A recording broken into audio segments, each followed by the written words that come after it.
Welcome to Frenchy Tales. Make your learning journey fun and exciting with engaging stories. Bonjour à tous, je m'appelle Sophie. J'ai 20 ans, je vis dans une petite ville. Elle n'est pas très grande et pas très célèbre, mais pour moi elle est pleine de rêves. Chaque rue, chaque petite boutique, chaque soirée tranquille me rappelle que de grands rêves peuvent grandir même dans de petits endroits. Je viens d'une famille très simple. Mes parents ont travaillé dur chaque jour pour me donner un avenir meilleur. Mon père disait toujours quelque chose qui est resté dans mon cœur. L'éducation est la seule clé qui peut ouvrir toutes les portes de la vie. Ma mère pensait la même chose. Elle me disait souvent que la connaissance est quelque chose que personne ne peut jamais vous enlever. Quand j'étais jeune, je ne comprenais pas complètement leurs paroles. Mais au fond de moi, je les croyais. Quand j'étais enfant, je regardais la télévision le soir. Parfois, il y avait des programmes où les gens parlaient français. Je ne comprenais pas un seul mot. Leurs phrases me semblaient étranges, mais aussi belles. Le rythme de la langue était doux et musical, comme une chanson que je voulais apprendre. Même si je ne la comprenais pas, j'aimais l'écouter. Je me souviens d'être assise tranquillement devant la télévision et de penser « Un jour, je veux parler comme ça ». À cette époque, ce n'était qu'un rêve. Mais en grandissant, j'ai lentement réalisé quelque chose d'important. Les rêves sont faciles, la pratique est difficile. À l'école, le français était ma matière la plus difficile. Chaque fois que le professeur nous demandait de lire un paragraphe en français, mon cœur commençait à battre plus vite. Mes mains se mettaient à trembler, les mots semblaient confus. La prononciation paraissait impossible. J'avais peur de mal prononcer les mots. Parfois, je prononçais mal une phrase et mes camarades de classe riaient. Peut-être qu'ils ne voulaient pas me blesser, mais chaque rire ressemblait à une petite blessure dans mon cœur. Petit à petit, ma confiance a disparu. Au lieu d'essayer encore, je restais silencieuse. Pendant le cours de français, j'évitais le regard du professeur. Je priais pour qu'elle ne me demande pas de lire à voix haute. Je gardais la tête baissée et j'attendais la fin du cours. Pendant de nombreuses années, j'ai complètement évité le français. Je me disais quelque chose que beaucoup de gens disent quand ils ont peur. Peut-être que ce n'est pas pour moi. Je croyais que l'apprentissage du français était seulement pour les étudiants talentueux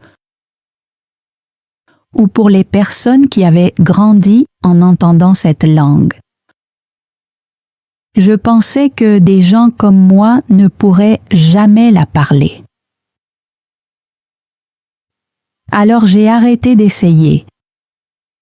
Les jours ont passé, les mois ont passé, les années ont passé. Le français a lentement disparu de ma vie. Mais un soir, quelque chose s'est produit qui a tout changé. C'était un après-midi calme après l'école. Le ciel devenait orange tandis que le soleil disparaissait lentement derrière les maisons. Je rentrais chez moi sans penser à quelque chose de particulier. Soudain, j'ai remarqué une petite fille debout près d'un kiosque à journaux. Elle semblait avoir environ 8 ans. Elle tenait un journal dans ses mains et regardait attentivement une courte phrase écrite en français. Elle a essayé de la lire à voix haute, mais elle ne pouvait pas prononcer les mots correctement. Elle s'est arrêtée, puis elle a essayé encore. Encore une fois, elle a fait une erreur. Mais quelque chose m'a surprise. Elle souriait. Un grand sourire lumineux. Elle a essayé encore une fois. Elle a fait une autre erreur. Et encore une fois, elle a ri doucement et a continué à lire. Je suis restée là un moment à la regarder. Je ne comprenais pas pourquoi elle souriait.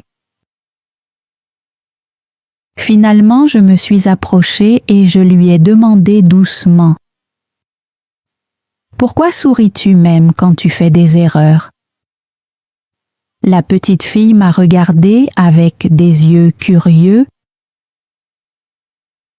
puis elle a dit quelque chose de très simple mais très puissant.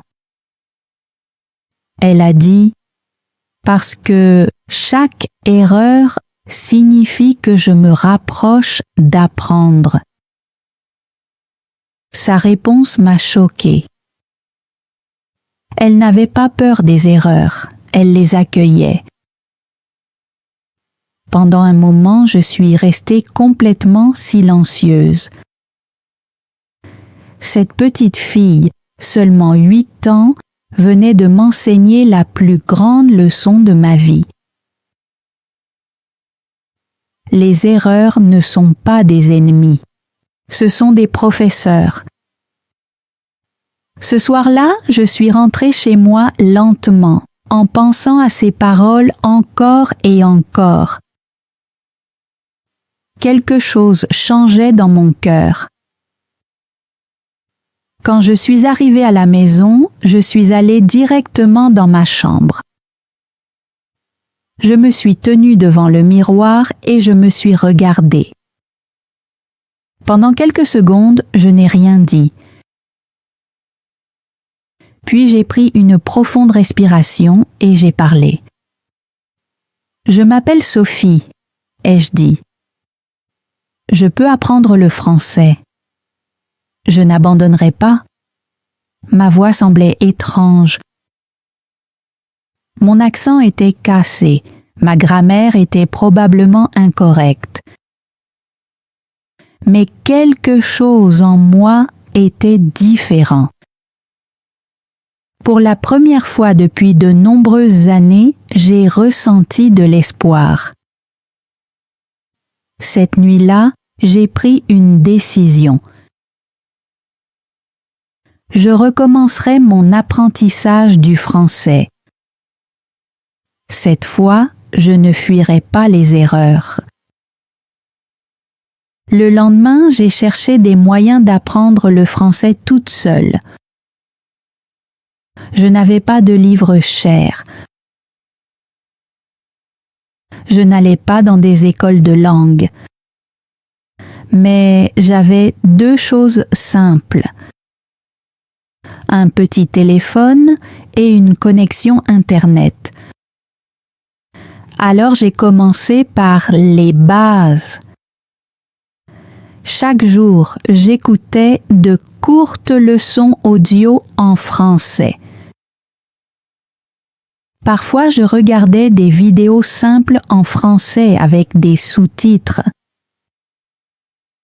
Au début, je ne comprenais presque rien.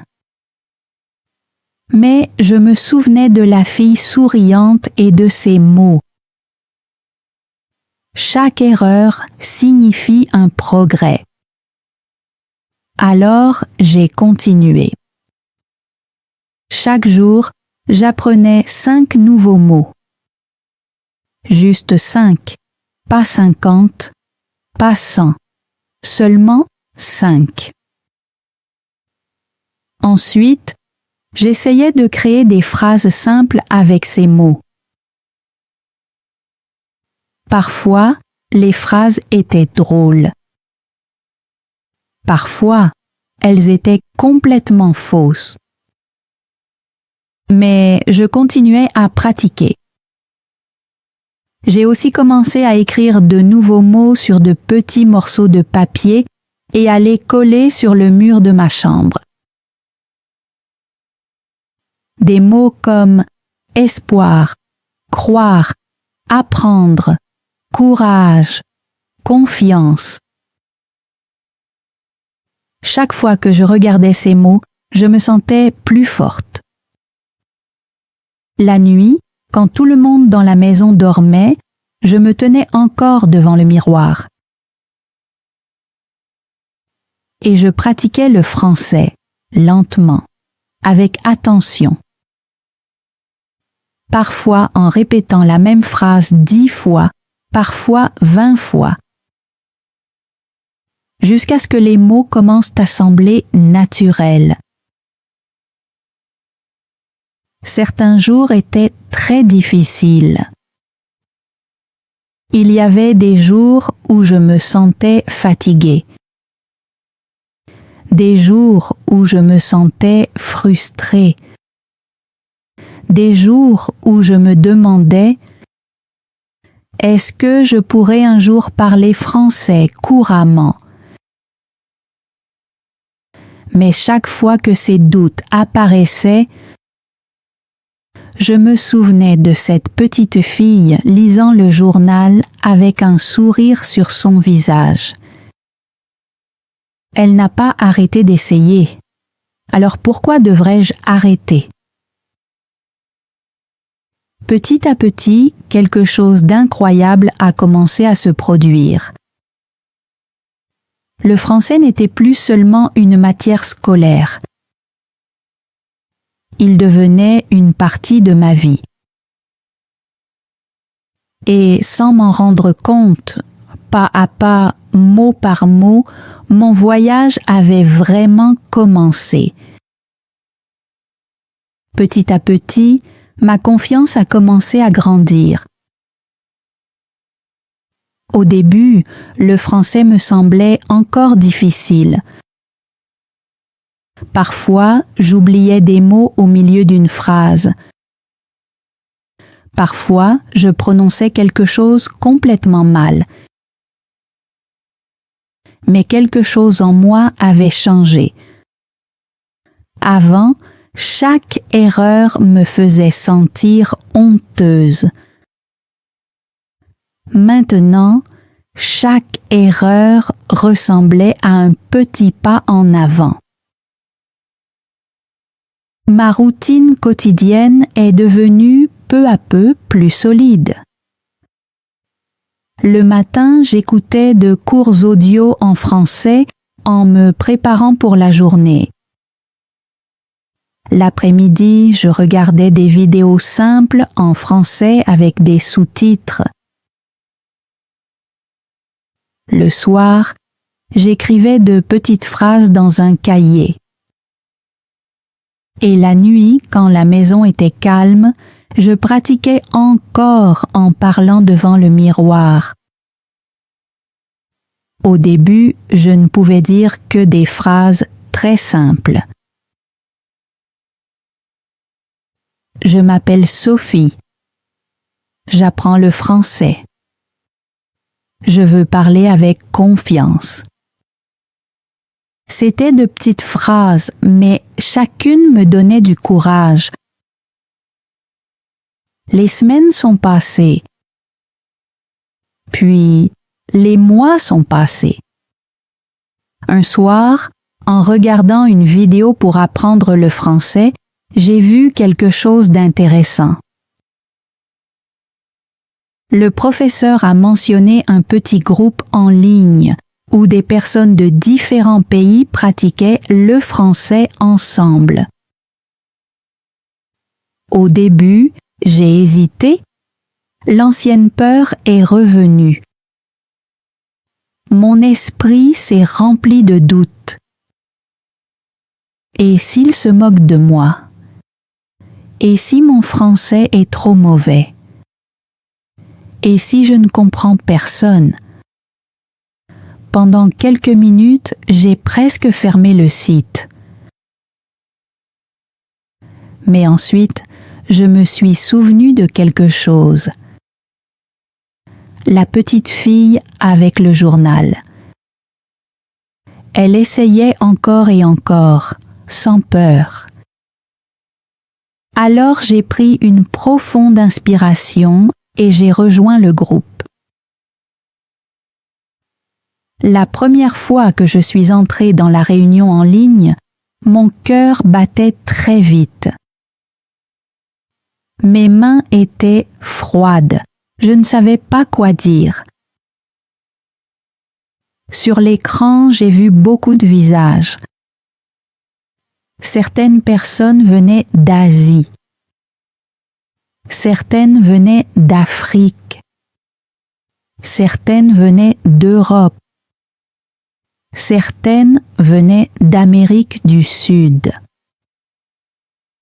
Tout le monde avait un accent différent. Tout le monde avait une histoire différente. Mais nous partagions tous le même objectif. Nous voulions tous apprendre le français. Au début, je suis restée silencieuse et j'ai seulement écouté. Les gens parlaient lentement et s'aidaient quand quelqu'un oubliait un mot. Parfois, quelqu'un faisait une erreur drôle et tout le monde riait gentiment. Pas d'une manière méchante, mais d'une manière amicale. Pour la première fois, j'ai réalisé quelque chose d'important. Personne n'attendait la perfection. Tout le monde essayait simplement. Après quelques réunions, j'ai rassemblé assez de courage pour parler. Ma voix était douce et nerveuse. Bonjour, je m'appelle Sophie, ai-je dit lentement. Je suis une étudiante et j'apprends le français. Mes phrases étaient simples. Ma prononciation n'était pas parfaite. Mais quelque chose de merveilleux s'est produit. Tout le monde a souri. Certaines personnes ont même applaudi pour moi. Une femme du Brésil a dit « Très bien, Sophie, continue ». Ces mots ont réchauffé mon cœur. Pour la première fois de ma vie, parler français ne faisait plus peur. C'était excitant. Après ce jour-là, j'ai rejoint le groupe régulièrement. Chaque semaine, nous pratiquions le français ensemble. Parfois, nous parlions de nos passe-temps. Parfois, nous décrivions notre vie quotidienne. Parfois, nous jouions à de petits jeux de langue pour apprendre de nouveaux mots. Chaque conversation me rendait un peu plus forte. Chaque réunion enlevait un peu plus de peur. Un jour, l'organisateur du groupe a fait une annonce. Nous aurons un défi de parole la semaine prochaine, a-t-il dit. Chacun préparera un petit discours en français. Mon cœur a immédiatement commencé à battre plus vite. Un discours, en français, devant tout le monde. L'ancienne peur est revenue encore une fois. Pendant un moment, j'ai pensé à ne pas participer à la réunion. Mais ensuite, je me suis posé une question importante. Si je fuis maintenant, est-ce que je deviendrai un jour confiante? La réponse était claire, non. Alors j'ai préparé mon discours. Pendant plusieurs nuits, je me suis entraînée encore et encore devant le miroir. J'ai écrit mon discours dans un cahier et je l'ai répété plusieurs fois jusqu'à ce que les mots deviennent naturels. Malgré tout, j'étais nerveuse. Le jour du défi est finalement arrivé. Quand j'ai rejoint la réunion, beaucoup de personnes étaient déjà là. Une par une, les participants ont fait leur discours. Certains parlaient lentement, certains faisaient des erreurs. Mais tout le monde essayait de faire de son mieux. Finalement, c'était mon tour. Mes mains tremblaient, mon cœur battait très fort. Pendant un moment, j'ai presque oublié ma première phrase. Puis, j'ai fermé les yeux pendant 1 seconde et j'ai pris une profonde inspiration. Quand je les ai ouverts à nouveau, j'ai commencé à parler. « Bonjour à tous », ai-je dit. « Je m'appelle Sophie. J'ai eu peur de parler français pendant de nombreuses années. Je croyais que je n'étais pas assez bonne. Ma voix tremblait légèrement, mais j'ai continué. Mais aujourd'hui, je comprends quelque chose d'important. Apprendre une langue ne consiste pas à être parfait. Il s'agit d'avoir du courage.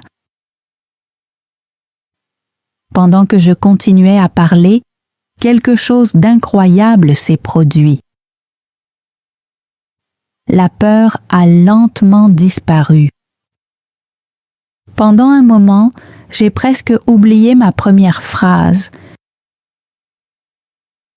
Puis j'ai fermé les yeux pendant 1 seconde et j'ai pris une profonde inspiration.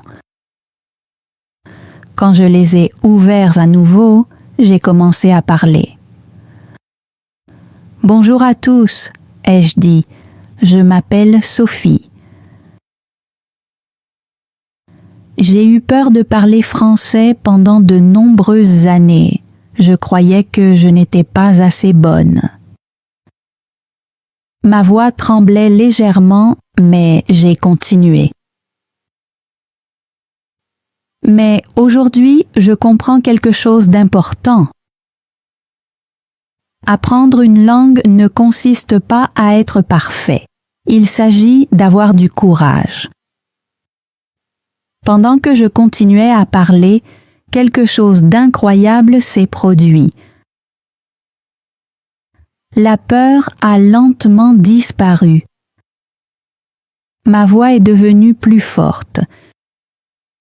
Mes mots coulaient plus naturellement.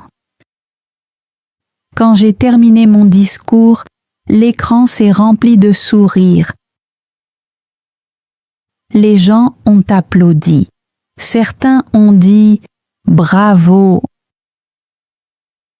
À ce moment-là, j'ai ressenti quelque chose que je n'avais jamais ressenti auparavant.